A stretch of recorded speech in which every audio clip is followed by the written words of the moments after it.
Every time I post an old photo of the fire tower on Mount Penn, people are interested in knowing what the building next to it is. That, my friends, is the Summit House Hotel. There are always comments stating that it burnt down, but I'm here to set the record straight. The structure that sat directly to the south of the fire tower never burnt down. The Summit House Hotel was once a popular destination along the Gravity Railroad on Mount Penn. Construction of the building began in the summer of 1891. The Gravity Railroad began operations in 1890, and this area was one of the main stops. Directly to the north of the Summit House Hotel was another popular feature of the railroad, aptly named the Gravity Tower. It predated the hotel, but just briefly, as the first mention of it in the Reading Times was August of 1890, an entire year before the hotel opened. Attached to the tower was a ballroom which hosted many dances and events atop the mountain.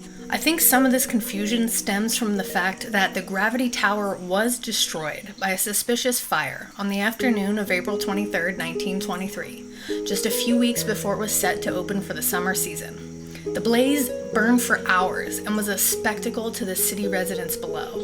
The April 24th, 1923 Reading Times indicated that matches and kerosene were found near the ruins of the tower, and that 2 men had been seen loitering nearby before it burned. Fortunately, the Summit House Hotel was spared, despite windswept embers threatening it many times.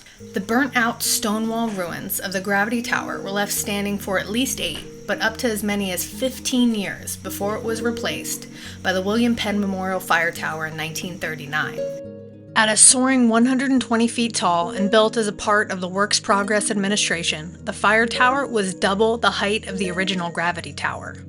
The Gravity Railroad closed and went bankrupt in the early 1920s, but increasing popularity of the automobile gave second wind to these hard-to-reach mountain destinations. Like so many historic landmarks, the hotel's best days were long behind it. In 1933, the city purchased the floundering establishment for $20,000 and leased it to various businesses.